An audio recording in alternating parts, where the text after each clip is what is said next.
5:30, we'll go ahead and call the meeting to order. Cassidy, if you will do roll call. William Beck. Here. Maddie Knudsen. Here. Khalil Lautenbach. Here. Allison Penn. Here. Shelby Poole. Here. Ashley Cassick. Here. Carly Sherrill. Here. Joe Valentine. Here. And Joe, you are the lucky winner of Mission and Vision tonight. So the mission of WLA is to utilize leadership-based programs and strategies grounded in solid research, combined with the demonstrated success of core knowledge curriculum as a basis for rigorous overall educational program that builds strong skills in math, reading, literature, writing, music, science, and technology. And the vision of WLA is to be a school where students and graduates become exceptional leaders and are prepared to take on the academic and leadership challenges they will face in high school and beyond.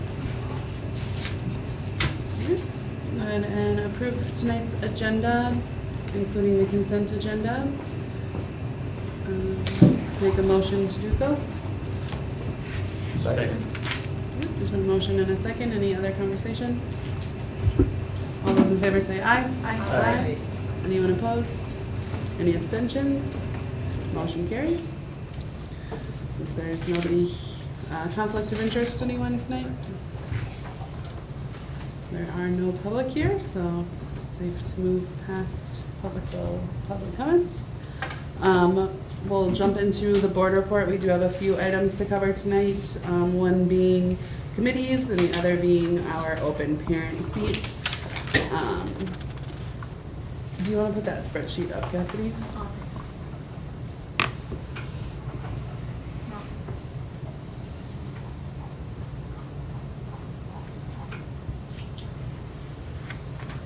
So looking at our responses to the survey about board committees, we didn't have anyone choose development committee as their first choice. We had 4 governance, 1 finance, and 3 superintendent support.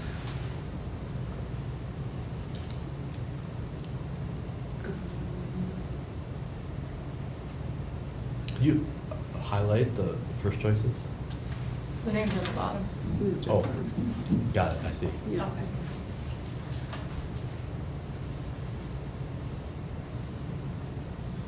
So looking at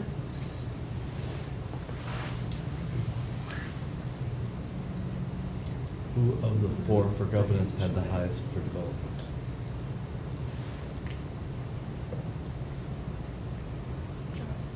Joe, you chair governance right now, correct? I do. And Colleen, you chair finance. So other second choices would be William, you had a second choice on development committee. Would that be something you'd be interested in taking on? Sure, yeah.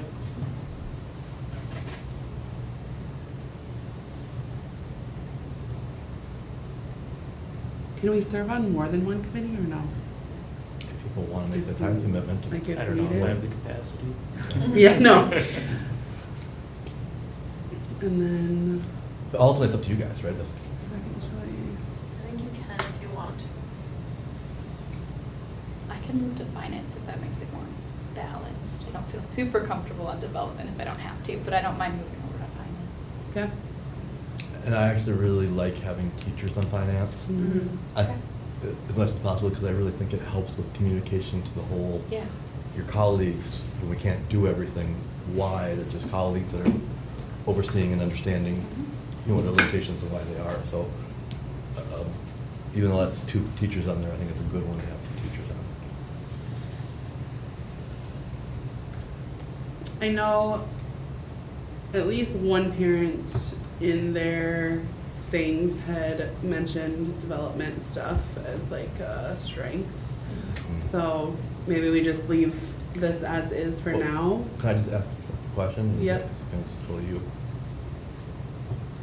I mean, Ashley, with your experience working with our community as a whole in the PTO, I really think you'd be an asset to the development committee. Well, my only hesitation in that is I don't want to be primarily focused on raising money. Mhm. And that scares me with that. Like Okay. I did that, I need a break from raising money. Sure. If that's the whole focus of development, That's what I feel like I would not be the best choice. Mhm.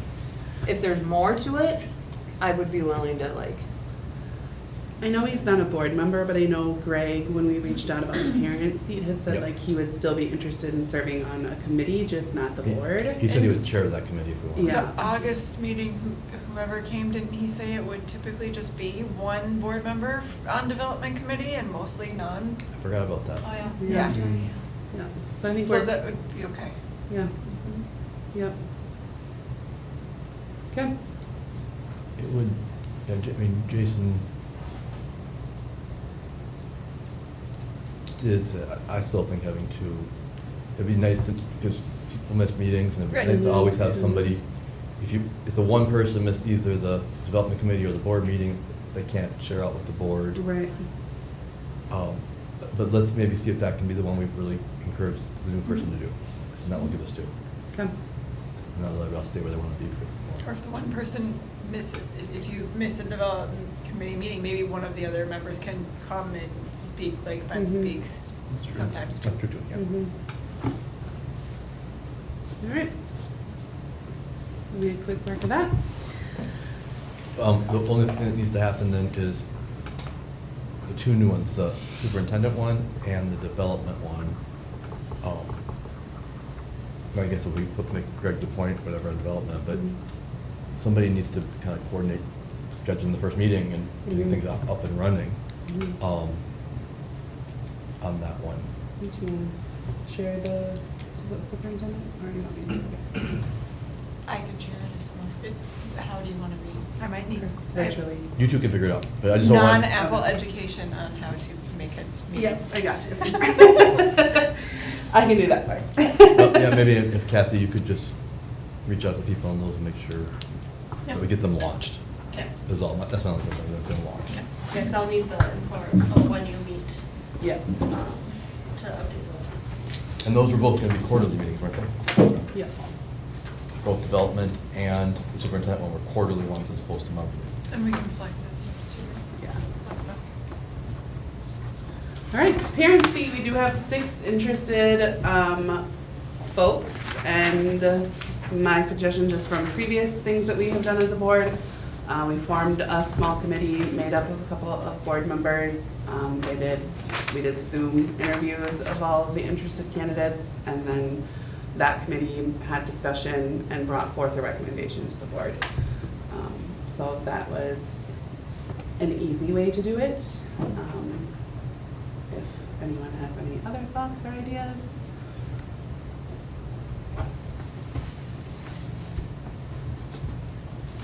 No? We're all really talkative tonight. So, a suggestion of that? Yep. Committee? Maybe the people that are in the committees that do the interviews should come from the committees that only meet quarterly, right? So those are meeting monthly, that way it just, keeps the work balanced. I'd be willing to do that. Okay. Is there anyone who feels strongly that they want to be a part of that is on a monthly one, that wants to make that time commitment? Otherwise, Carly, William, and I can just get them scheduled and knock them out. I would be willing. Okay. I won't be upset if I'm not on it, but I would be willing. Okay. And right now, we have 8 board members, so that would not make a quorum, correct? So we could have 4, we just can't have 5. Yep. We have- Yep. I will reach out to those parents. Well, I'll reach out to the 3 of you first. We'll pick like 2 dates from, let's say, 6 to 8 p.m., 30 minutes each of those dates. And then we'll send that out to parents that are interested and let them pick what time slot works best for them with like a sign-up genius or something, and we'll get them on the calendar. All right. That is really all I have for board report tonight. I'm Jonas. Yeah, you can pull it up. And as I know, I'm not the only Viking fan in the room right now. I am requesting of the people to my right and left that you keep me on track, don't let me go on too long here, so get people their TVs. But yeah, enrollment is just a little bit under what we are budgeted for. If you'll remember, we were at 1090 was what we started, our original budget. then we up to 11.10 based on how things are going, and then dropped a little more than we anticipated, and we're down, around the 11.05 mark right now. We're budgeted for 11.10. And so that will require some very small budget adjustments, with where we're at right now. But you can see the numbers. I mean, obviously, last year, I think our final ADM was 276, and we're at 1106. That's my math here, 230 more. I mean, that's a huge increase still. And so, all things considered, with that big an increase, I think the start of the school year has gone pretty darn smooth. I'm pretty pleased with that. And I would not anticipate we'd ever have a year where we would grow that much. We'd want to ever grow that much in 1 year again, right? That was always designed to be a one-year thing that we just needed to do it a little quicker than it's ideal to be able to afford this building and the transition and to get bigger, to get smaller in terms of space and everything. So there's that. And we keep moving down. Instructional leadership. Principals have started doing teacher observations as of the 13th. The first week, we actually had 14 observations in the first week, so off to a really good start. I know as the interim principal for grades 8, 9, and 10, I'm very pleased with what I'm seeing as our progress in teaching and learning, seeing as our pleased in our culture here. And I'm hearing the same from Principal Exner and from the assistant principals that are doing observations also. When you have as many new teachers as we have, that's really challenging. And first year teaching is so hard, even under the best of circumstances. It's so hard having so many. Could be a strain in the system, but our people are doing overall really, really well. And when things aren't going well, I tell you at this table, I told you in 9th grade wasn't going well last year, and so that's not just blowing smoke. We're really very pleased. And so we feel good about things in our direction. Moving to financial management. And Colleen will give the finance report. She'll probably echo some of this, but I will say that some good things. First of all, through the audit and by the summer, we ended up better last year than we expected. We put more money in our fund balance than we expected to. And so things ended up a little bit better in terms of what we put into there. So that's good news. In terms of this fall, there are so many moving parts and so many new things. Particularly with the big enrollment and trying to guess what you need to do for that. With this new building and the expenses around this and one-time expenses and pieces coming up. And then the way we're doing all the finances around this building where so many of the bills are being paid through the building company now. And so they're going to a different place and being reimbursed for a different place. I'm just going to acknowledge this group, and I said this to the finance committee, maybe humbly I would say, this part of things I have a really good handle on, finances as far as people in my role go. And there are parts I don't have a handle on right now, right? And so we're working hard to get there, and working hard, but we made a little slower progress because Dustin got sick when we were supposed to meet last week, and just wasn't able to meet for a few days in terms of balancing a few things. But we're not in bad shape, but there are pieces that we're making some educated guesses here, and that we're trying to really get to the bottom of. And so I'm just going to acknowledge that in a way that wasn't true at any point last year. Pieces with this building, and pieces with the funding happened, is keeping our arms around it is much trickier. It's going to take a little bit of time to really make sure we're doing this fast. And so I'll keep you posted there, but I think we're doing okay for this year. And when we talk about okay, we have what's a 26% fund balance. That means at the end of last year, we have 26% of our expenditures in the bank. The recommendation is to try and be 20. So worst case scenario, if we ended up a little bit in the hole for a year, like we're still fine in terms of what we have. part that's not comparable, and we're not in trouble.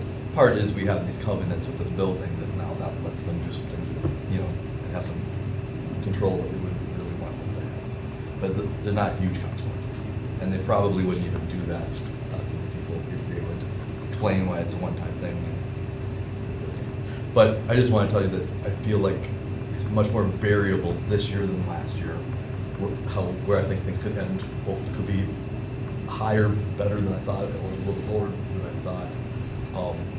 And we're still trying to get that tightened up. That all make sense? And I know that's, and we're working to get there, so.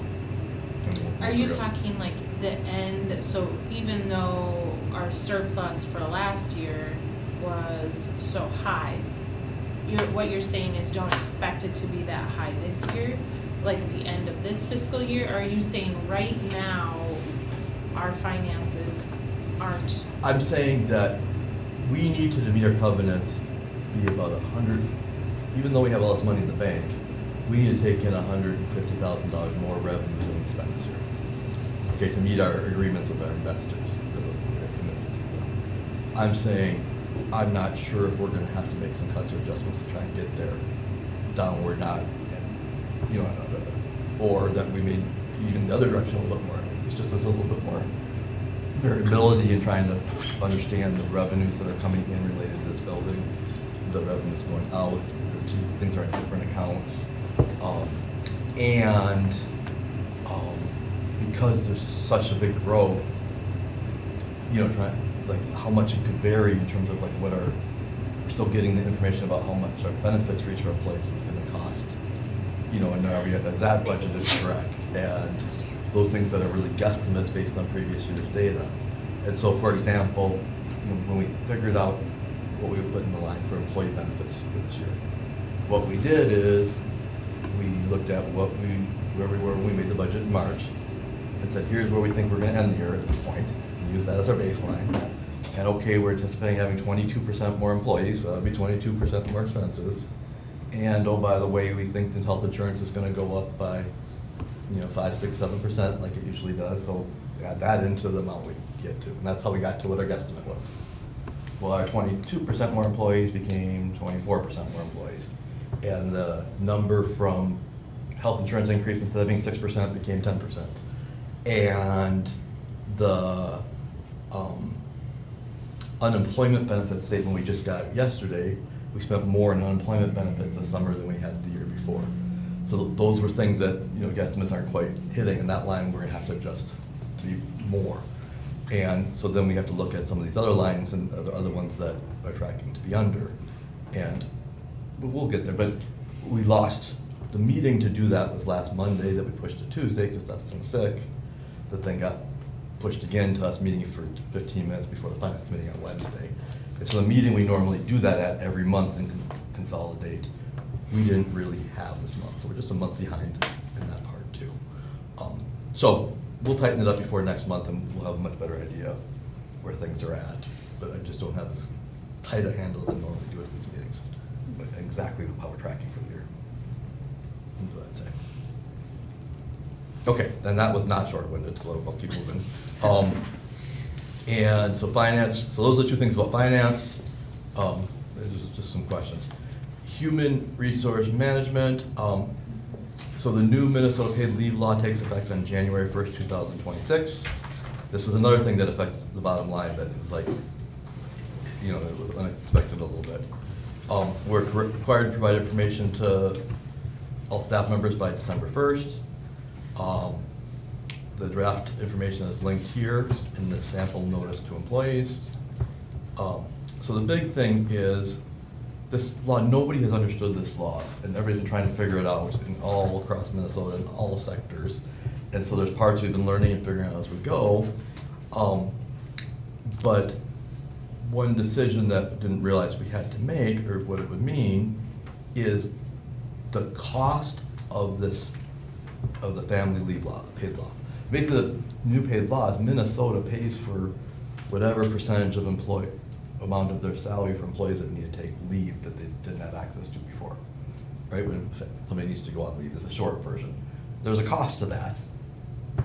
The state's not picking up that whole cost.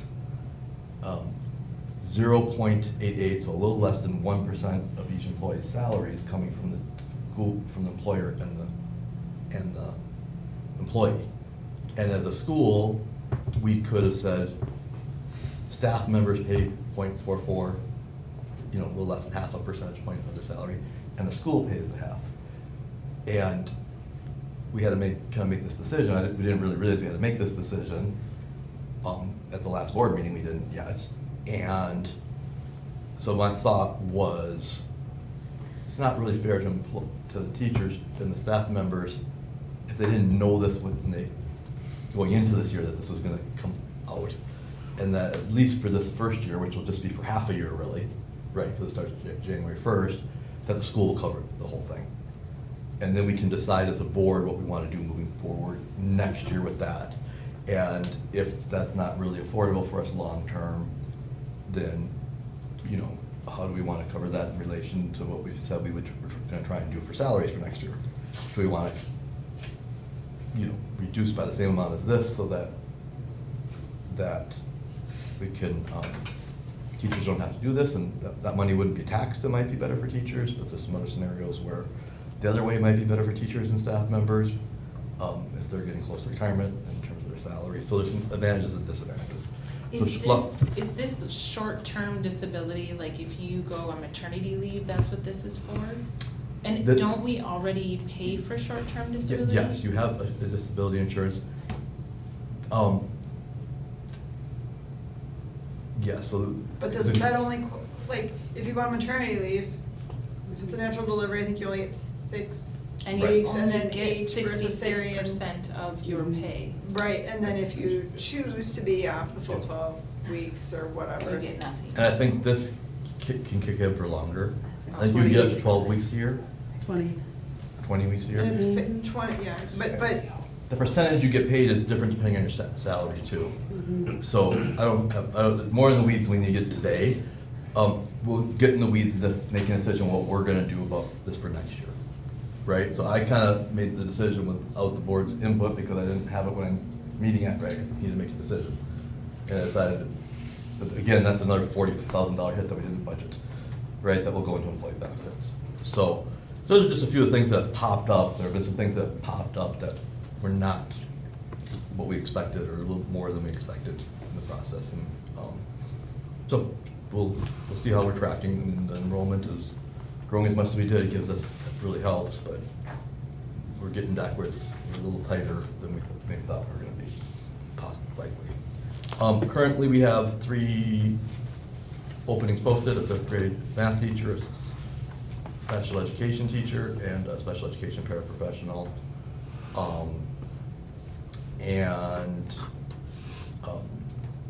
We've had the special ed the whole time. We never have enough special ed paraprofessionals.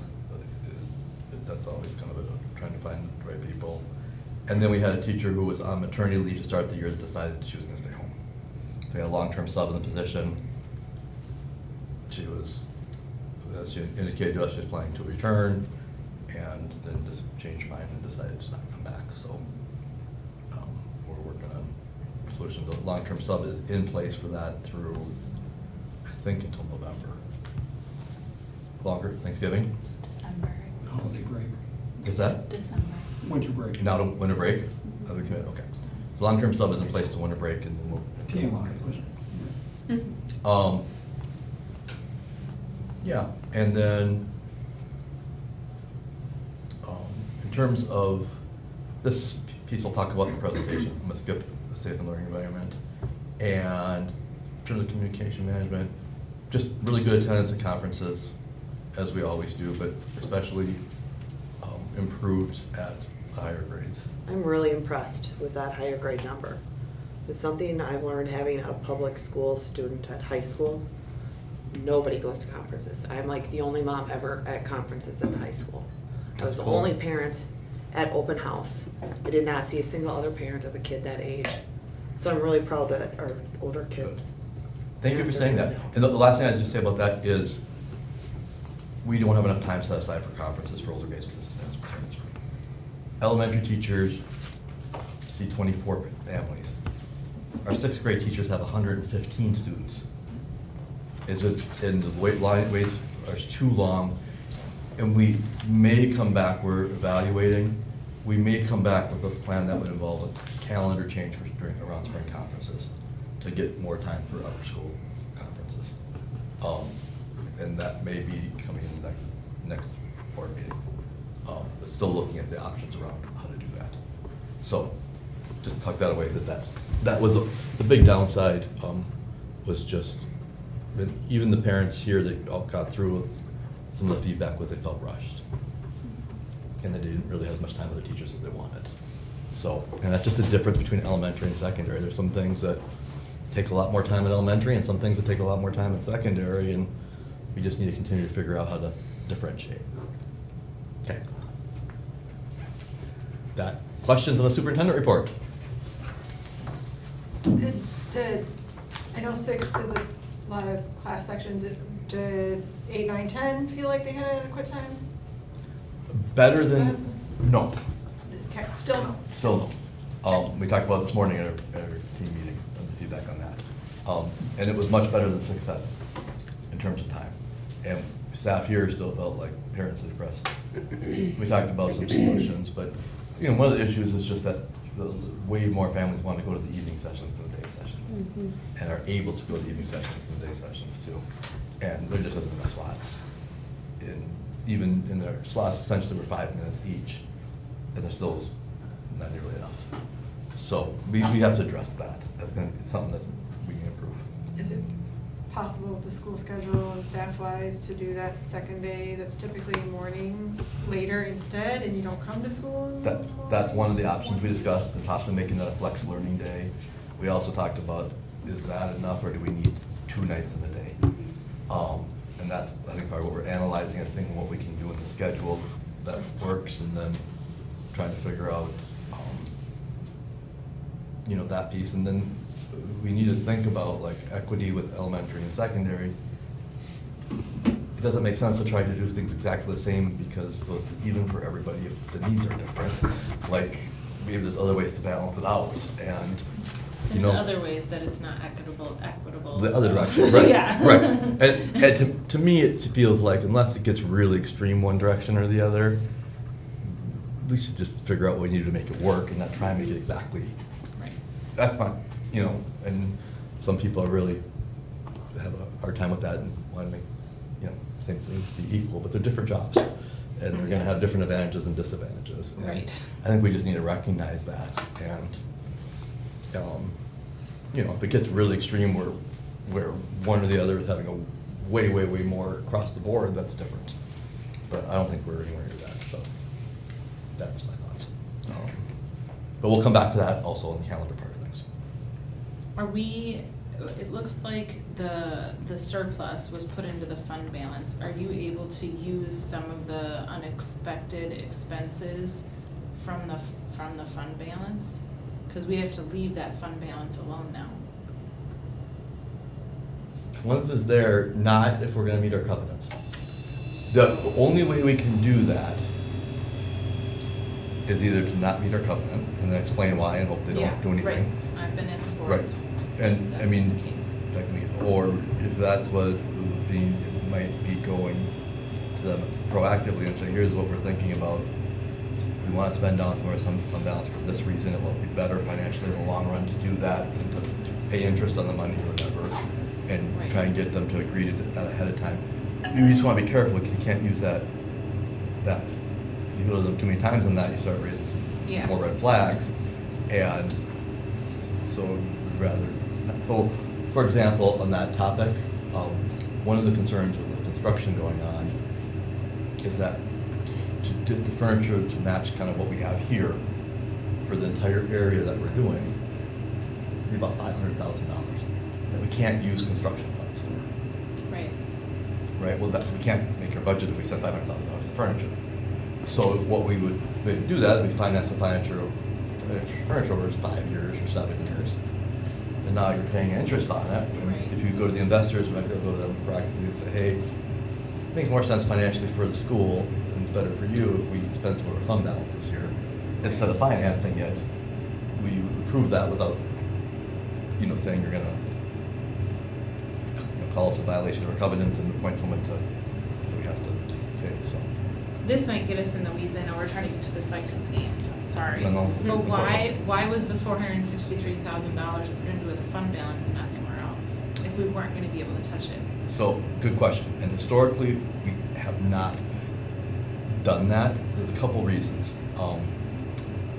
One is that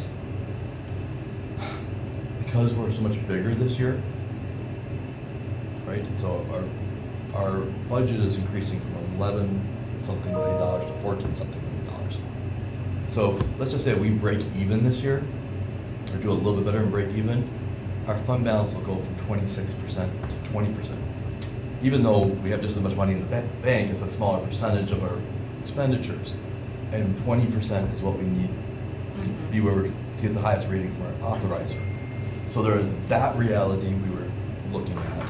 There's also a provision in our covenants that if we get to a certain number of days on hand, then the amount, we just need to break even during the year instead of being positive. So if we can work towards that, there's some advantages. And the surplus was higher than we anticipated. We were thinking it was going to be about $100,000 less in June than what it turned out to be. So, by the time we knew exactly where it was the year was over to spend it.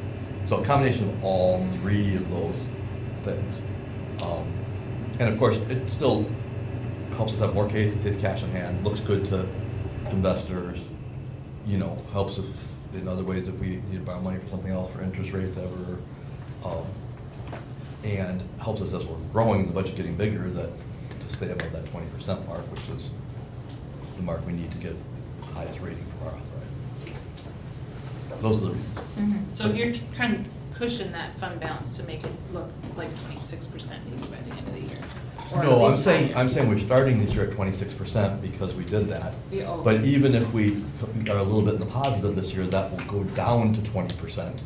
Because the amount of money we're spending this year is so much more because we have so many more students and so many more staff. Yeah. I know, tricky, right? Like it's a lot of pieces there, but that's how it plays out. Okay. And we've talked a lot about the finances, so we got the finance report. Colleen, do you want to? It's not my job. That's your job. Great, well, it's you. Yeah. And again, I'm going to echo a few things from what Jonas just mentioned, but I did mention in our meeting, and also I'll mention now, just thank you for your honesty in regards to handling all the things that are on your plate in regards to the finance piece of our day-to-day. Jonas and Dustin weren't able to get together, but they're going to get together before our next finance meeting to address the necessary budget adjustments, specifically for the contracted services. And a couple things that I'll mention is that visionary philanthropic that has to do with the feasibility study that we talked about a couple meetings ago about making sure we identify the long-term projects, goals, and dreams that we have for WLA. We also talked about something called Teamworks International, and that's Brenda, who has come and did a couple sessions for our teacher trainings, connecting with us and other teachers to enhance the MTSS efforts.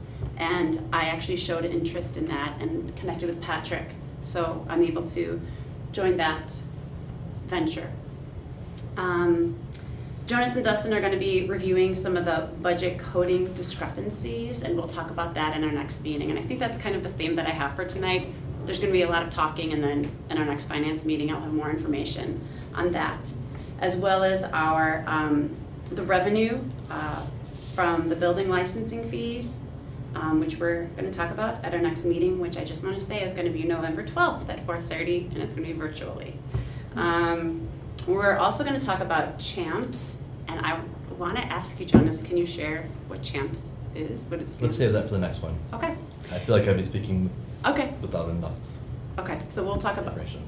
I'll give you more information about that at our meeting. And then the information that Jonas shared about the Family Medical Leave Act, we still will talk more about that as well at our next meeting. So again, I'll just have a lot more information about a handful of things next time.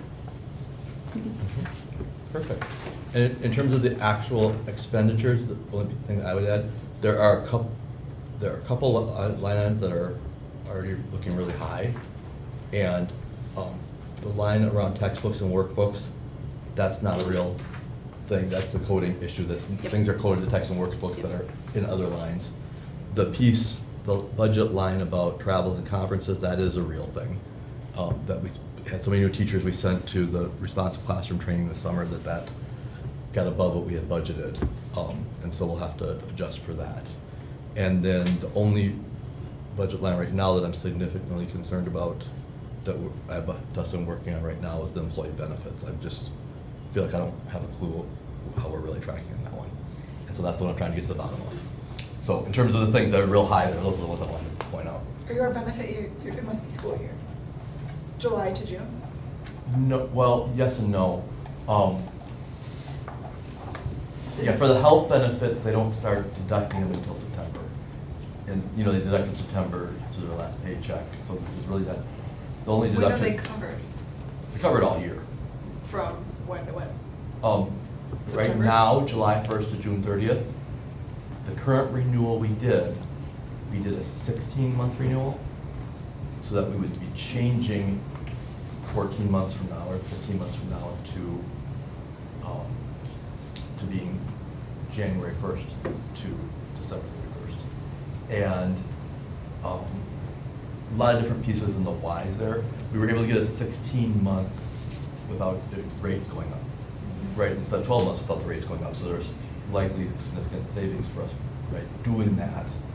And we determined logistically can be really challenging if people haven't got their forms filled out before they leave for the summer and they're out of the country and they have to be ready to start July 1st. It can be a real issue, whereas employees are there with you, you know, to make sure you get everything right for that, before winter break, for that winter one. Probably open enrollment for a spouse would most likely be for starting in January 1st type of thing too, Yes. so then they compare and choose. Right, that way, so there'll be 3 different ways Okay. you enroll when we change. Okay, So right now, every employee was doing it to start the school year, you know, trying to get the forms, and it was just really hard on our office staff to get that done during workshop time for everybody. Now it'll be just the new employees are doing for them. Right.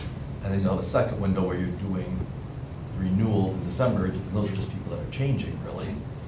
And then the only other time you do them is if there's a qualified event. Right. You get married, get a Right. kid, you know, otherwise you can't join any other event. okay, So- thank you. Mhm.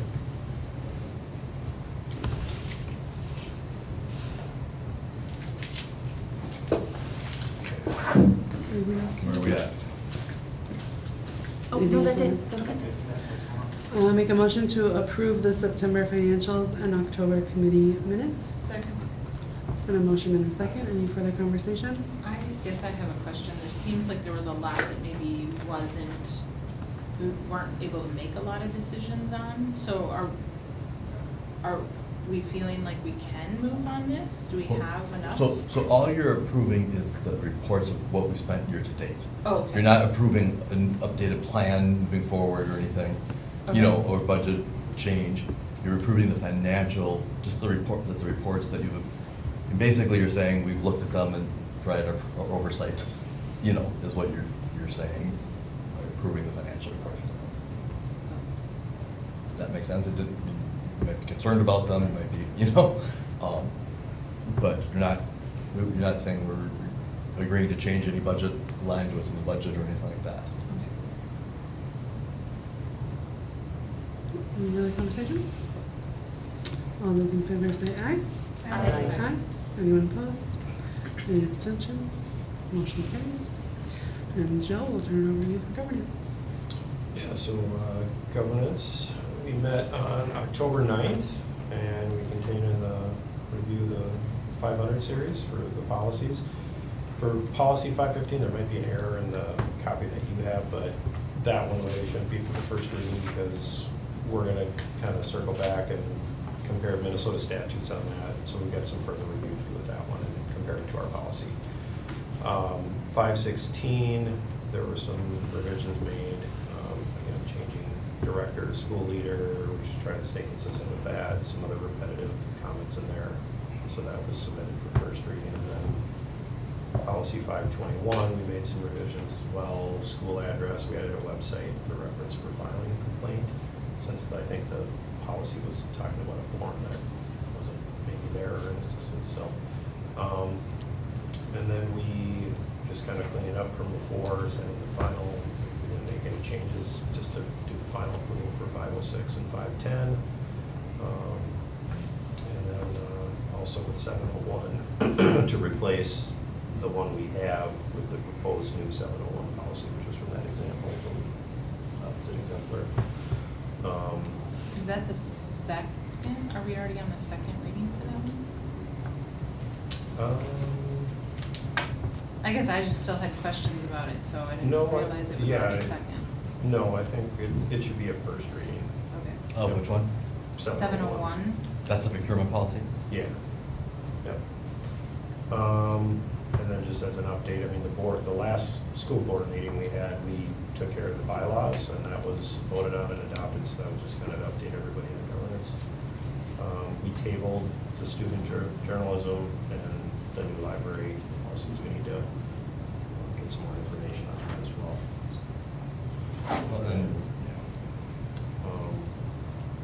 So we're going to talk about that in the November governance meeting, which we're scheduled to have on November 13th.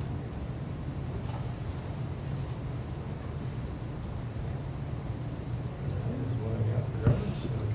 Questions or comments? I just had comments on 701. Yeah. When we met, I had questions, but Jonas, you weren't there, so I wanted to address the question about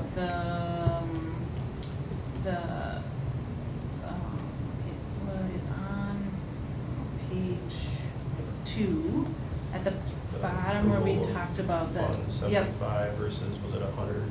Yeah, just the approval of funds, and I guess I'm just trying to seek clarification. From what I gather, it was like approval of funds without needing approval from the board.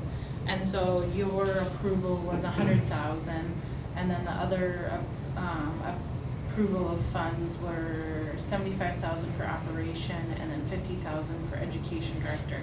I felt like all those amounts were fairly large, and I also was wondering, I could see like the operations, I could see Ben spending that pretty easily when like needing to replace an air conditioner, or needing to replace something within the school. And I can see Megan spending $50,000 on curriculum pretty fast. I guess I just was wondering what it was that you were needing approval for $100,000. Well, I think these are things that we already do. Keep in mind that these still need to be within the approved budget by the board. Sure. So these are not to spend And I 100. guess that was my question. Yeah, so it's not that I'd be approved to spend $100,000 more than what's in the budget by the board already. It's that if it's things that are in the budget, we don't have to have the board approve the individual to make sure that we've gotten bids and they're getting the best price on individual things that does that make sense? So that's. I think part of what we talked about too, if I remember right, is kind of more a question for finance and the board. We're going to have board oversight with something like that if we approve that, right? And Right. that was kind We of have the question we finance wanted. oversight, yeah. Which would give more comfort, Right. like, oh, if he spent 100,000. But really, so like for a bus contract that's for $1 million, that should, even though it's in the budget, that should come to the board to be approved separately, like a separate item, right? Our textbook orders, if we spend most of it on CKLA stuff at one place, and they come to $120,000, and it's within the $175,000 that we budgeted for textbooks, that doesn't come to the board as a separate expense unless it's above these amounts, right? And I have to, if Megan's going to spend more than $50,000 on one vendor, she has to bring that to me to approve it before she orders it, or sends it to Nicole. And it's still my responsibility either way to make sure she doesn't go over budget on everything as a whole for textbooks. But so that's where those come in. They don't give me authority to go over budget by $100,000. It's what you've already approved. It's just the individual thing. It's really, the purpose is to make sure the board is able to ask individual questions about the big ticket items to make sure that you're being efficient, right? And hey, okay, that seems like a lot for this. Did you compare prices? Did you get bids, or did you, and have those things for the really big things? And board is saying, we're trusting you to do that up to this amount. We probably want to make sure. So that's arbitrary. I don't know necessarily how it compares to other schools. I think we looked a little bit at a couple other policies to come up with those, but. Yeah, it looks like it's, I mean, we were using a template and that, Right. those were already determined. I just wanted to make sure that there was oversight Yes. in other places. And that's so your job to do that, and that's good. But I think these are reasonable and not out of line with what the kind of ordinance. It seemed that way. I just wanted Yep. clarification. I Yep. wasn't able to get it at the other meetings. Yes, that's what it I is. appreciate it. Yep. Thank you. Perfect. And was there a timing thing with some of the ones? Do we want to? If we can approve it tonight, that would be good. Would everybody be okay with that, to keep it as a final versus a first? Are you okay with that? With those questions Those answered? questions answered? Yeah. Thank you. It's something that VOA has been on Yeah. about, and that it's something that the state has been paying really close attention to at charter schools. Okay. And so the state's on BOA, so the BOA is on me to make sure that we're updated it all fits. And right now, our policy doesn't fit without. So then I'll keep it as the final reading, so If I'll we can. just say approve October governance meeting minutes and enter policies 516 and 521 for first reading, and enter policies 506, 510, and 701 for the final. And Cassidy, will you send me a clean version of the finals to send to BOA with a reminder? when you can? Yeah. Not, doesn't have to be right now, but I'm just saying. Yeah, I'll take on the governance. Yeah, and I mean, next week or so. I'll Thank you. second, Joe. A motion and a second to approve the October governance meeting minutes under policies 516 and 521 for first read, and 506, 510, and 701 for second read. Is there any further discussion? All those in favor say aye. Aye. Anyone opposed? Any abstentions? Motion carries. Upper school principal, please. Yep, I'll keep this short. Just in terms of upper school things, I just want to keep that a few things separate from the superintendent update. And since I have two jobs, I'm going to get two reports. Which is not a complaint, that was my suggestion or recommendation, so. But on the construction stuff, first of all, for the building here, just want to kind of keep you a little bit in the loop.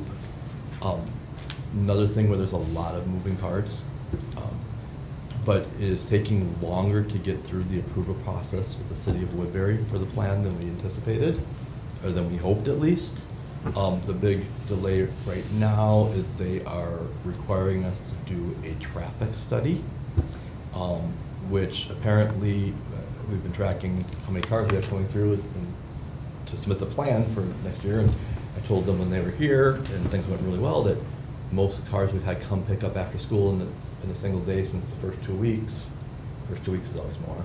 Was 240 some. And they're like, well, 250 is a number that triggers a traffic study. And that, if you're gonna have more than 250, then we have a special traffic study, and you're gonna be growing with this plan, so you're probably gonna need to do a traffic study unless you had one done based on 250 before, and then went back and looked, and the traffic study they did previously, when purchased these buildings, whatever, was not looking at what would happen if we had 250 or more, so therefore we have to do that.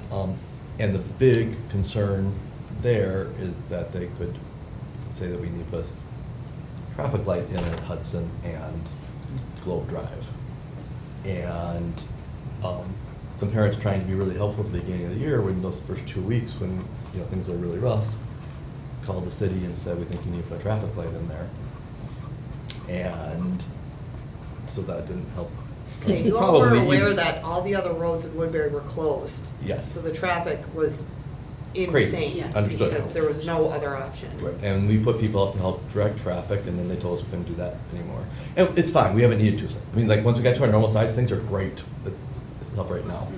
But, long story longer, there's a potential that they could require a stoplight and say, if you want to do this, you have to pay for the stoplight. Which I guess is $250,000, $300,000 in an already really tight construction budget. So that's there are some challenges that we're trying to work through.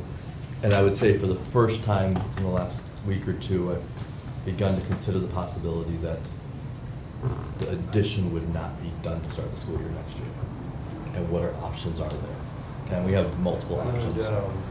Would that staggered start time that we talked about as an option, which I know was that whole like slide deck you put together where, well, what we decide on this impacts this, what we decide, like everything, it was like a whole technical thing that, could that help with the numbers at all? It could to help. satisfy? It could help with that, but instead of having a $250,000 to $300,000 one-time cost, you might be looking at having a $500,000 every year cost, additional cost for transportation. Yeah. You know, something. I mean, that's a guesstimate, right? In terms of the number, we have to really do. Sure. So there are some things that are, you know, things never go perfectly exactly as planned, and this building really did work out exactly as planned, despite having a really tight thing. So, but those are things we're going to have to adjust. And, you know, if the one advantage, if we can't start construction in a time frame to get done before school starts, I would push us to wait until the spine clinic moves out downstairs, so we don't have the parking issues that are going to come with that, and the big challenges.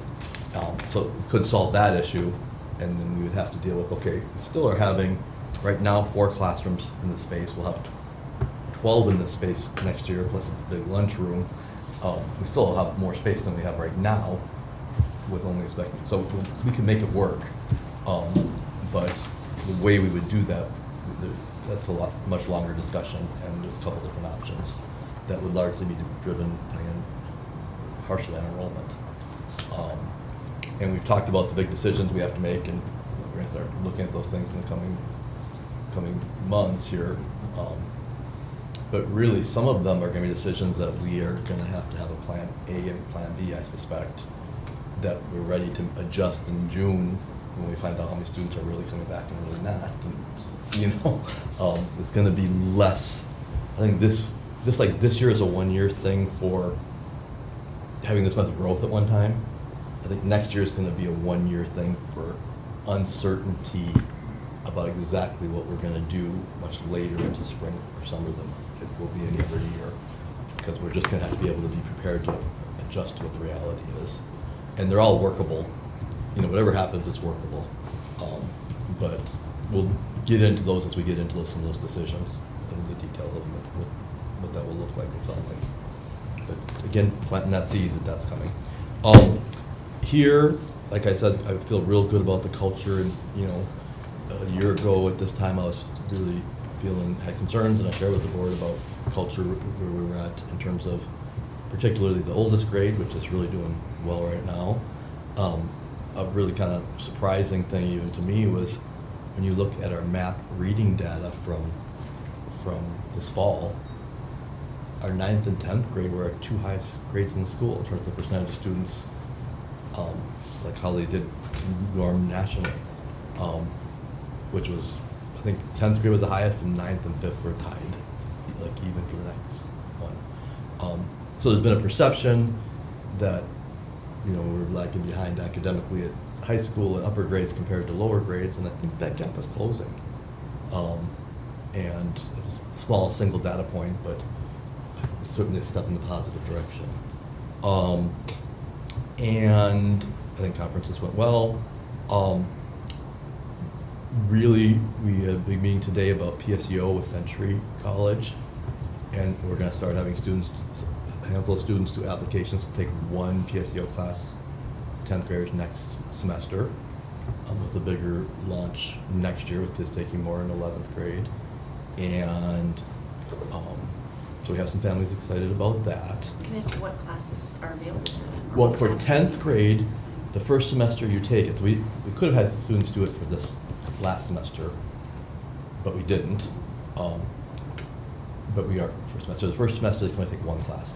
Next year, 10th graders can take 1 in the fall, and if they do well, take more in the spring, right? Would More it be a than one. math class or an English class? So in 11th grade or the second semester of 10th grade, if you've done well, it could be those classes, yes. But for 10th grade, for 1 class you take that first semester has to be a approved list of career-oriented classes. There's like intro to engineering and some are around software and computers, and some are healthcare careers, or introduction to nursing, or engineering, or, so they're approved list of elective classes that are career-based for 10th graders to take for that one class. To be eligible, they have to have been proficient in their 8th grade MCA reading. If they were not proficient in their 8th grade MCA reading, then they would have to do an alternative measure to be eligible, which would basically, the option we're sharing with them is to go take the AccuPlacer at Embers Row Heights College. And if they get a score that's good, then they could do that. And so we have about half the kids in the grade that have that score from 8th grade. We have a few more that we think that we're very confident have the skills to do it and just didn't really give the effort back in 8th grade on the test that might go take the AccuPlacer. So we anticipate at least half. Virtual? For this, we're going to do it all virtual, yes. During their study hall period, they would have that instead as an elective. There's options when you get into older grades to do hybrid, in person, or on campus, but they would have to provide their own transportation. We're not planning on providing transportation. But we are, part of the cell, what I'm sharing with the families in 8th grade going to 9th or 9th, to stay, is what you're getting here right now, and it will be very different for this year's 6th and 7th graders, because it'll be so much bigger at that point. We'll have so many more electives and so many more sports and so many more things, but the things you get right now for these first pilot groups is, you still get rigorous academics in a small, safe environment. There aren't a lot of places that you get both in the Twin Cities, right? Usually the small schools are like the alternative schools, or, 2, that we are going to prepare, encourage, and support you being successful in PSEO to the extent that you can. And so our 9th grade classes, we have some textbooks that are AP textbooks that are at a college reading level. We're emphasizing writing and note-taking skills, emphasizing things to be successful in college courses, to prepare them to the extent they can to take as many PSEO, particularly in 11th and 12th grade.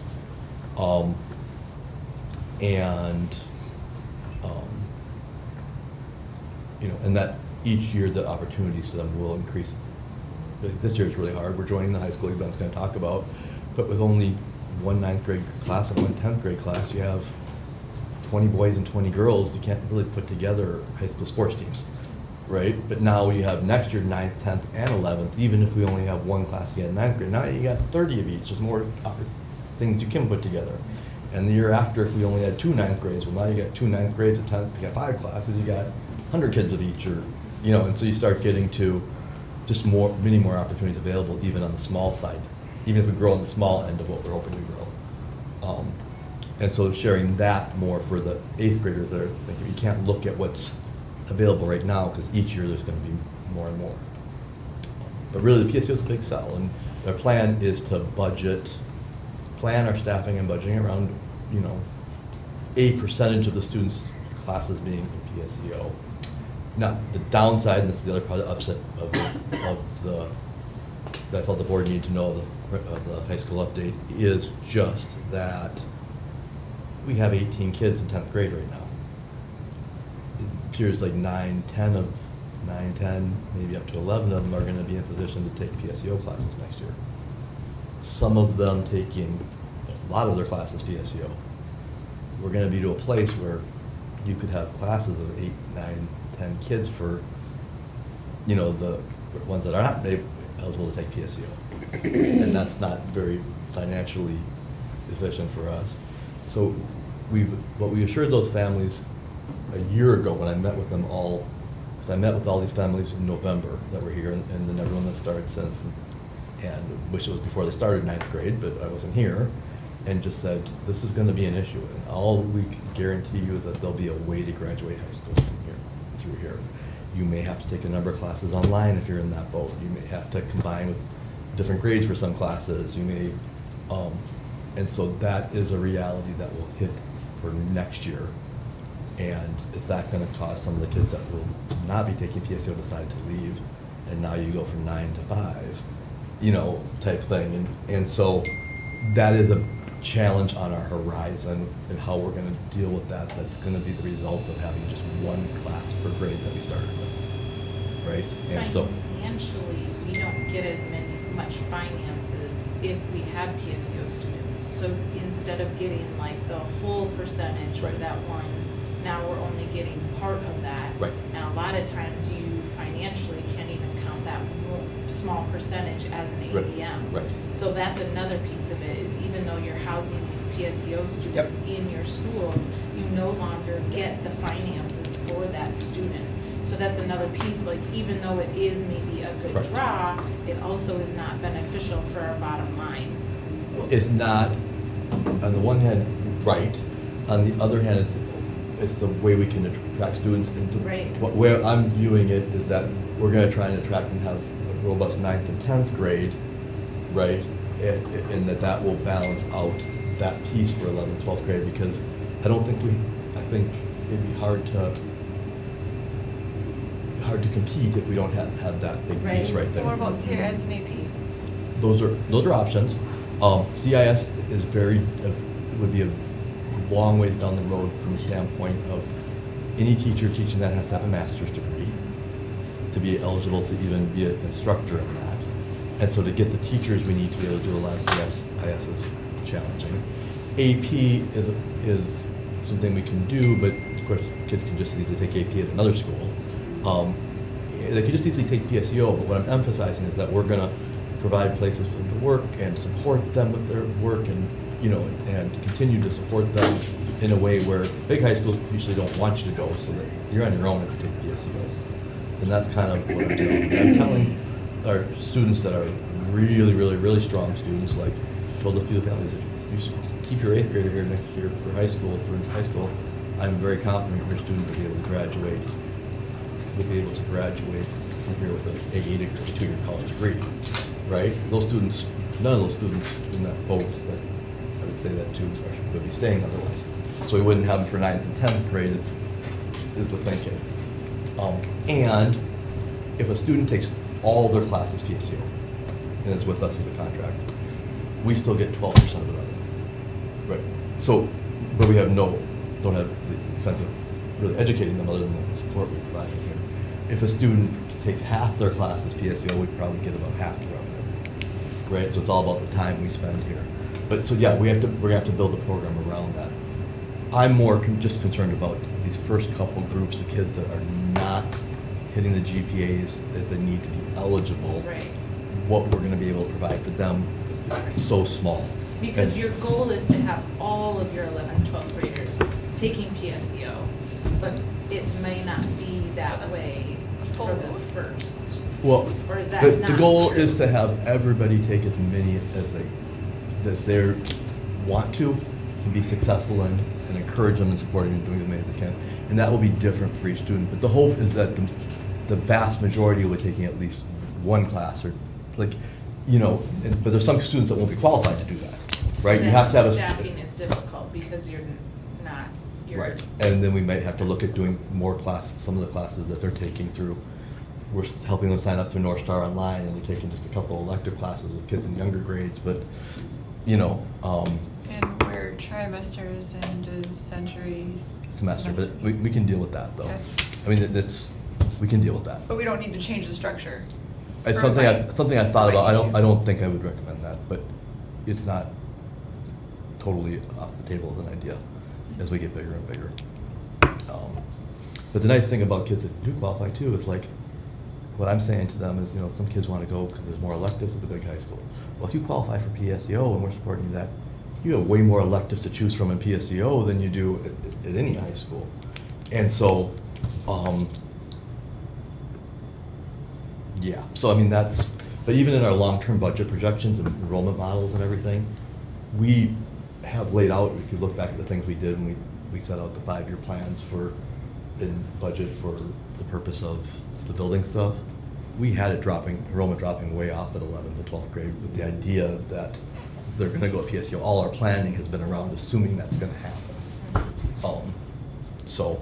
You have high school teachers currently that could teach 10th grade and 11th grade classes as well as 9th and 10th grade classes? Yes. The issue we're gonna get to is if we continue to have one section per grade, like, if we get to a place, my concern with one of the pieces is if next year some teachers have to teach 8th, 9th, 10th, and 11th and have 4 different preps, like that's gonna be unreasonable. And in terms of keeping. I prep all the classes. Yeah. Yes, understood.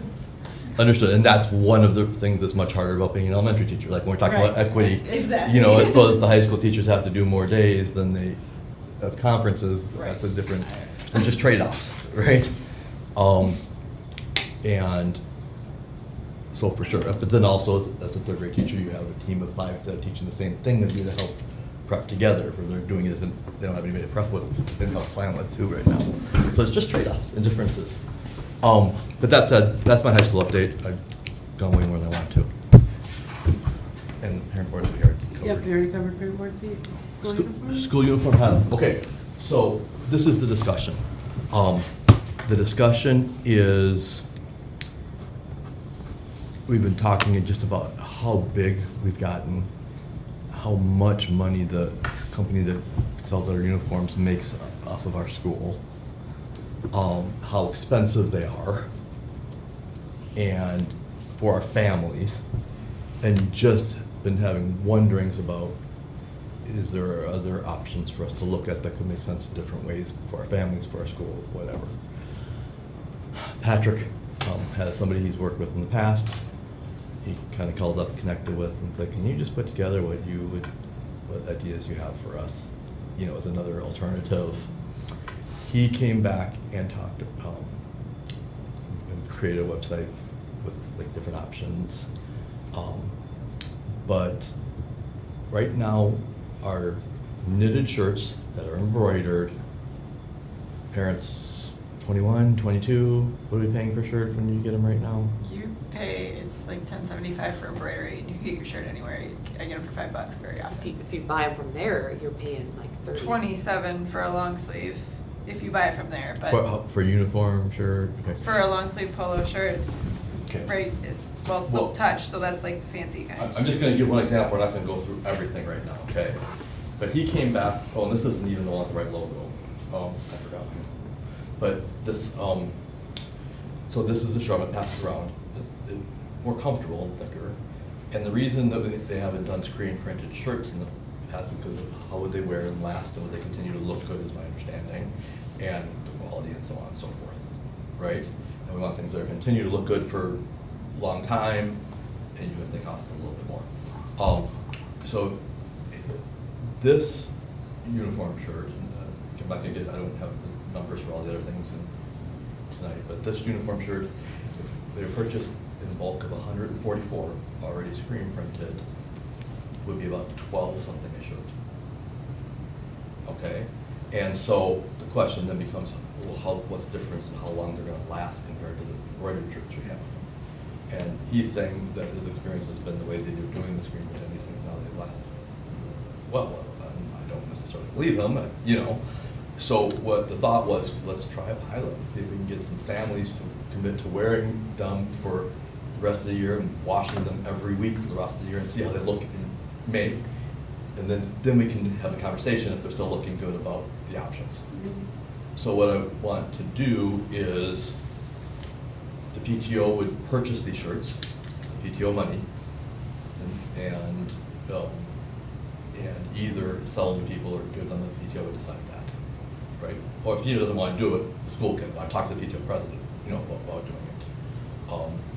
So we could buy them and either, the nice thing about giving them to people, and if they don't last, they have, you know. My embroidered stuff was not lasting well Right. the last I'm few just gonna years pass these around. anyway. So the proposal, what we're talking about doing is giving one batch, the minimum number we can get to have the bulk cheapest rate, 144.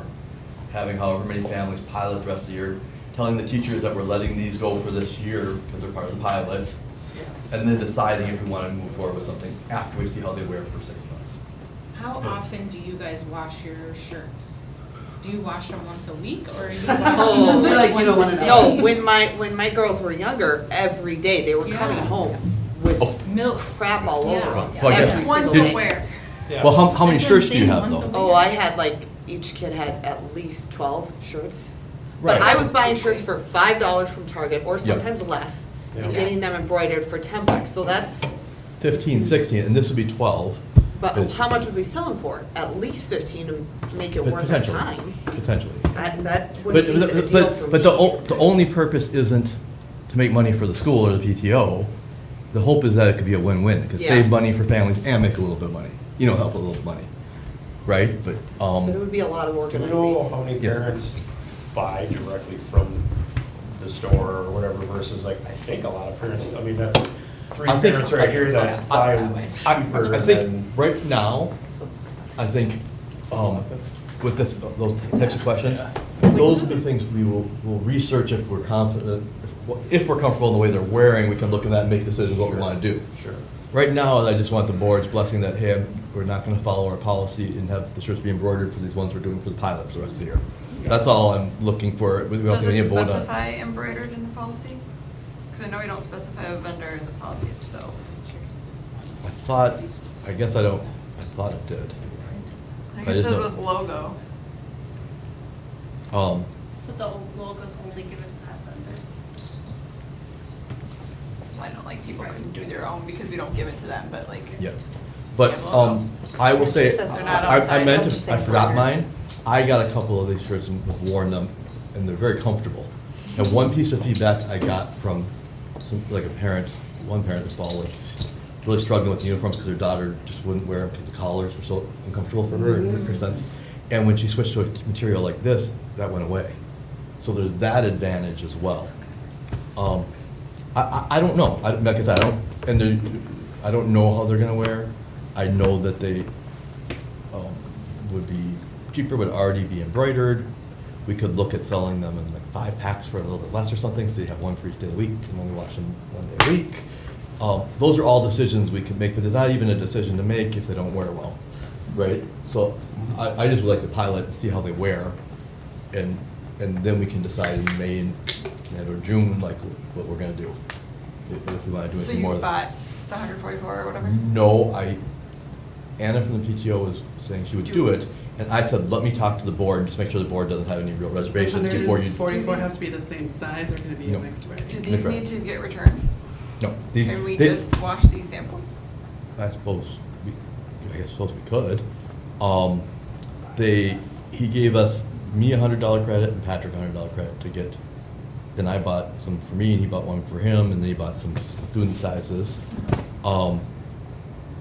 Yeah, I don't know, do different washing machines wear differently and Of like course, that? but we can't, I don't know, whatever, like, we can't worry about that. Yeah. Washing is washing. No, but I'm saying, would it be enough information if we're Oh. only washing one shirt over, in one machine? And life and living, these kids are. And different kids wear them different. Mhm. I'm saying, I think we would probably get more data and information from having more people do it, how it would really play out. Is this the right year to, because, No, go ahead. well, if the expense isn't completely covered by the PTO, because I heard it's a fair chunk of money, is this the right year to do it with our budget the way it is? Or would I you think if the school. reassess in a month once you I have- think if the school did it, we would sell them for cost. We wouldn't give them away. And the people would have to take the risk, so it wouldn't necessarily be a cost. Right? If the PTO does it, then that. Do you think you could sell them all? Because our Could- next uniform swap would typically not be until next conferences. I mean, I gotta believe we could sell them before. If they're that much cheaper than what they normally wear, I gotta believe we could sell them before end of the year. end of the I fiscal would year, 'cause they're- think, I don't think they're cheaper. As a think they're parent, cheaper. if this came out mid-year, I'd be like, Target's way cheaper for me. So it would not So- entice me. You wouldn't be purchasing any more uniform shirts right now, because you have your And uniform definitely- shirts. Oh, I had to Yes. purchase all the time in the middle of the year. Oh, you Because did, the okay. embroideries would fall off, my kids would rip them. But you said the embroidery was 15 something. No. No, it's 10. Shirts you 10.50 can or get for something. $5 at Target. Right. And on sale, they're even cheaper. But this is 12 embroidered, already printed. Yeah, but I can get it embroidered for $8, $8.75, No, or it's is it 10 10 now? It's 10.50, 10.75 Oh, now. It's so not- I'd be saving like $2. Yeah, it wouldn't be a huge enticer to me. I still think we could sell them, but. And My other if question we didn't, is- we'd sell them at some point. It would just be not in this year's budget. Is high school going to stick with polos? Like, that's another discussion. Yeah. I will say that, I think we should, I don't know how often we're gonna wanna revisit our uniform policy. but Right. Being in high school, it's my personal opinion, right now, after a month and a half, that we should look at changing things a little bit for high school to give them a little bit more flexibility at that age. Mhm. I think it's probably okay if the high schoolers wear hoodies that are, nice and Woodbury leadership and have some different, it's literally a reason kids don't want to stay Mhm. at that age, right? Mhm. Like, it's just a different age and time. And I think we want them to, they've chosen to be in uniform school, and we want them to be in Woodbury Leadership Academy stuff, but I think we maybe should look at having a little more option and flexibility for, and I don't know if that means when this whole building is, or if there's a difference between middle and high school.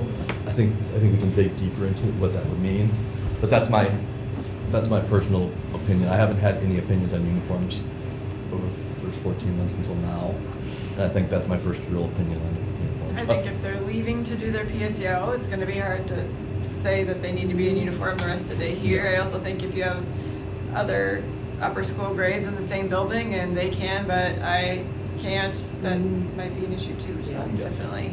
But I don't know that any of these kids see the littles until they get. No, I mean like. Six through. But Six, even, seven, eight. but even if middle schoolers are, maybe middle schools have a little more, and then high schools have a little more difference than that. I would but- love to get more. Yeah. Because I'm saying the middle schoolers that are here in this building, the 6th, 7th, 8th graders, like next year, seeing the 9th and 10th graders have some special things may make them want to stay a little bit Sure. longer. Like, Yeah. have something a little bit more to look forward to, too. Oh. So, Yeah, from you that mentioned they standpoint. asked for orange, I'm all for that, and I mean, Yeah. if we can get some more designs, I think that'd be great. They Yeah. the upper school gets spirit wear every Friday, right? I believe. Yes, we do. Upper gets spirit wear every Friday, and I've I'm such been a- saying for years we need more variety in that, so My, if we my wife could- always says it's amazing the things that you remember, the little details, and the things that you just don't observe. Like, as a. But it'd be great to give them more options, and Yeah. whether that's vendors that we've already worked with giving us suggestions, or Yeah. having kids propose ideas and doing Yeah. some sort of contest Yeah. or And- whatever. And we had some of that, had a student that brought us some Awesome. stuff with the orange, and we'll do more with that. So we'll come back more on those pieces. Good feedback, though. And again, the real driver for me here is, I think, multifold. It is, they're making a heck of a lot of money on this. Parents are paying an Yeah, awful lot. I'm glad we're looking into Or this. can we Okay. renegotiate the price with them, say, hey, we've grown so much. Maybe. I think there's a lot of different ways we can go about it. The St. Paul gal's cheaper, I don't know how much she is, but Yeah. But I think this will just give us information at least. How many Yeah. kid shirts do you have? Just these two. Just the two. Is there a family that those two shirts will fit and that one child could be a pilot? Could. They fit at Okay, Well, but separate again, families. But my point though is that different kids wear differently, different machines wash different, like, if we have a lot more people at different ages doing it, I'm afraid that these families could wash everything in cold and air dry them, and they last way longer, and their kids are, and another kid who's really hard on Yeah. things, and I don't And know, your washing I don't think we machine get the data we connected. need by just one or two. And that'll give us more parent buy-in too, because if it's something we decide to do, then it could be like, this many families tried it this last year and stuff like that, versus if parents are, they'll be more willing to buy in and be Yeah. interested. if Well, it's I don't want to something recommend some of size. our families that we don't really know. Yeah. That just, kind of guess, like, I'm not comfortable coming to board and saying we should do this. I mean, there's At all. no risk to us at this point to say go for it. You'd spend the $2,000 if we couldn't sell the shirts, if it ends up being the school spending it for the PTO. Yeah. That would be the level of risk, I think that's. So anyways, we don't need to act on it, I'm just telling you I'm planning, and want you just to not to sense it, planning to operate slightly outside of our uniform policy for this pilot. That's fine. That's- Anything with leather? This is nothing new from last year. It's more to inform and make sure that no board members have any concerns about it. With inclement weather, we just updated the year, and some people's jobs have changed, so some of the people who are actually doing it has changed, but the plan is the same. We did change last year the policy to say the part that's highlighted, which is WLA normally closes, has a late start or has an early dismissal when ISD 833, South Washington County, and or North St. Paul 622 does. And or means that if either one closes, if either one has a late start, we do, right? And my plan is that the only time I would vary from that is if there's something unique to our school. We have a burst pipe, or we have, otherwise if it's weather related, you can look in the news and see if you see either Woodbury or North St. Paul, you know that's us too. If either of them are closed, we're closed. Takes me being under scrutiny for the decision and getting it wrong, which you do half the time. It also makes it where it's more of the same as siblings and so on and so forth. Where it's tricky is when one district's one way and one's the other for families, but there's nothing we can do about that. I had a few teachers push back a little bit about the fact that because we're third tier, it affects us so much more than the districts sometimes, but the districts have third tier routes too. Meaning that they're saying we should close sometimes when the districts stay open because our kids are going to be more late, and because of third tier, and that can be true or can be the opposite sometimes. Sometimes the weather can resolve by the time you get to the third tier, and so just that little bit of pushback I have from a few teachers just made me want to confirm with the board we agree with this, and before we move forward this year. I think there was a district maybe that was added, like I think it was only one of the districts last year, or that was so I think under the end, or was. I think the end was added last year. I think it was just South Washington before that. But I think, Right. well, Cassie, do you remember, or was that It's right? always been both, but I think we added the and or part for this year. Hmm. And I think in the past I think it was always or, at least the last 2 years. I don't know, because I remember Kathy telling me when I met with her that she would be in contact with the Woodbury or South Washington. Back in the day, it was only South Washington I County. think you added it maybe pretty early last year though. Yeah. Yeah. So we have to. Oh, all right. So, okay, I just want to make sure, because this is what I will do barring something completely unforeseen. If they, both of them stay open, we're open. If either one of them's closed, we're closed. And so if parents there's always going to be people upset about your decision. Always. Right, no matter what decision you make, or weather changes last minute or whatever, so I just want to make sure we're all on the same page, this is how we're going about it. Yeah, we're located in 622. Most of our students are from 8 through 3. That makes sense. Yeah. Good. Done. All right. Consent agenda items are considered routine in nature and will be enacted by one motion. There will be no separate discussion of these items unless a board member so requests, in which the item will be removed as a consent agenda item and addressed. Consent agenda items are as follows: approval of the September 18th, 2025 meeting minutes and approval of the October personnel update. Cassidy, will you do a roll call? Yes. William Beck, Yes. Maddie Knudsen. Yes. William Moutenbach. Yes. Allison Pitt. Aye. Shelby Poole. Yes. Ashley Patasik. Yes. Carly Sherrill. Yes. Joe Valentine. Yes. So moved. Ben, we're up. Right. You're doing the MA high school thing? Yep. Yeah, yeah. All right, I'll go fast. Minnesota State High School League has allowed us to fill out our application and to be accepted into the Minnesota State High School League. However, what needs to be done is you guys need to make a motion on an act to make sure that we are all accredited and right to go on that. So this would start as soon as spring season, so technically we could have the potential to have some of our spring sports be able to be eligible to be in the Minnesota State High School League. So pretty big deal. Right now we are in our middle school league that goes up till 8th grade. Our volleyball girls are A-team won again tonight, so they secured the #1 seed for their division, so that's pretty exciting, but we want to bring all that up to our high school level. So do you have the name officially of it, Cass? Yeah, so it's the 2025-2026 resolution for membership in the Minnesota State High School. So you need to hopefully pass that, and then from there, I will take it on, because we need a couple different representatives for the different spots. So if you pass the resolution, then I will go from there, which includes making some of our guidelines and some bylaws and those types of pieces. But I'm hoping that you will let us start to move forward in this adventure. Is the cost for this in the budget already? The cost for athletics and being in the middle school league, and then the additional cost with the high school league, yeah, we will be able to accommodate that within our athletic budget. Yep. And did you already sign up? Because it said not later than July 31st. Yeah. So you did that part. So we're just, this is a formality so that you Yeah, can continue I've filling been out the working form on going this, forward. I've been working on this for about a year.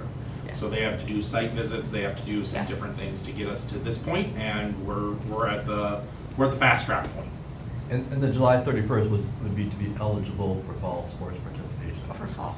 Right, so that's, we weren't eligible for fall, we haven't approved this yet. Correct. Right, but we can still fill the form and be eligible for, once everything's approved for winter sports. So it isn't opted in once in the group. What are the spring sports?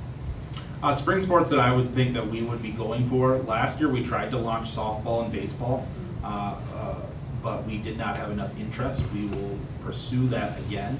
But then also spring is boys volleyball, which I think will be the next piece that will kind of fall in line there. Is soccer a spring sport here? Soccer's fall. Are you hoping that you can pull up some qualifying middle school students to the high school level? Yeah, that's what's going to need to happen. Okay. So like, for example, our boys basketball just started yesterday. Mhm. And they have 30 boys out from 5th to 8th grade. When we launch high school, if we don't have enough interest in our high school students, then our top 8th grade students will need to make that move up, which gives people more opportunity to play. Mhm. But it also kind of changes our dynamics of our middle school athletics as well. But that's what I foresee. And that's what most of the schools in our conference do anyways, right? Is they have a limited budget, they're going for out for the athletic, and so they're pulling up some of those students who get a lot of varsity experience. We also can slow roll our varsity entry in this. Just because we are in the Minnesota State High School League, we get to decide when we're ready, until we have 12th graders, when we're ready to have a varsity athletic. So we don't have to necessarily send our students, if we have a mainly 8th grade team, out to play against varsity competition, because that might not be very enjoyable. So we can kind of play at our own pace with this. You can call it a C league, Right. a junior varsity, Yeah. and then your varsity. Yep. The tricky piece sometimes can be scheduling opponents, because if other teams have every level, they'd rather schedule With teams that everybody. they can play at every level. But there's also a lot of charter schools that are in the same boat as us, right? So, it'll be a little tricky at the beginning, but I would think. My nephew, for example, plays football for the C team, which is freshman, but also plays for varsity, but doesn't get playtime, but he practices with them. Is that something that we could do middle school to high school? Like, you still have like a player play for the middle school, an 8th grader play for middle school, but But they they also practice could together? play up? Yeah, they Oh, they could play practice. up. Yeah, and there's. As long as they don't play any games. Yeah. Oh, that's what I'm asking. As long as they don't play at all in the varsity. Once they do that, they're gonna go for the middle, Okay, right? So if they play Okay. 1 minute in the varsity game, then they're going. Because there used to be, There's a like in practice. football, there used to be the quarter rule, that doesn't really exist all that much, where you have like a certain number of quarters that you're allowed to play at any level Okay. out. So like, you could play 2 at varsity and then play down for 4. But you can do it, what she said, you can be on the C team, which is 9th grade, and play varsity minutes and still be on the C team. Yep. as Right. long as you don't play an But- actual game but- and you just But are for our practice middle squad. school kids that are 8th graders that would be playing in the middle school sports, if they actually play in a game, then they couldn't play in the middle school. Okay, Correct. Right. okay. I'm just asking, cross-country or track, is that on the horizons at all? Yeah, I would love to do cross-country, and Yeah. I would also, track is also a spring. One of the things that we're consistently trying to get is we're trying to also get people that are interested in coaching and coming out, because it's wonderful to have all the students. But we also need to have good adults that are there to kind of help us and do those types of things. So, but cross-country is one of the best ones to make your first launch into like varsity type things, because structurally, you don't need a full field, you need space to be able to run. Track is much more difficult, Yeah. right? Yeah. With everything you need. Yep. Yeah. Then, Oh yeah, and I just want to show this before you guys pass this off. This is thanks to a donation from our PTO. We were able to secure this, but this is our new scores table that was used tonight for volleyball, but it lights up and gets everything all going. So cool. We're trying to become as official as we can with everything we do. So we'll be starting hosting boys basketball games here very shortly, and both A and a B team. So they'll be coming out, and we hosted a couple volleyball games, but it was mainly host site for volleyball this year. So we're excited to get kind of started. So just wanted to show that too. And that is really cool, and that thing is, those are the types of things that looks like, okay, is that really worthwhile, expensive, all the things out there, but it really is the type of thing that just makes it feel like it's a real high school team, and makes kids want to stay here, it makes them, I mean, it's a fine line, right, between being, spending money on the right things, but some of those things I think really make a difference for kids, and particularly with being a PTO donation. I think it's a great thing to have, so. We'll make a motion to approve the Minnesota High School League resolution for membership. Second. Any other discussion? All those in favor say aye. Aye. Anyone opposed? Any abstentions? Motion carries. Board communication, I will reach out to the parent committee and then reach out to the parents, and we'll hopefully get that all done before our November meeting and get a full board going. Next scheduled meeting will be held Thursday, November 20th at 5:30 p.m. on the site. Anybody make a motion to adjourn? Second. Any other discussion? All those in favor say aye. Aye. Anyone opposed? Any abstentions? Motion carries. Awesome, 14 minutes for kickoff.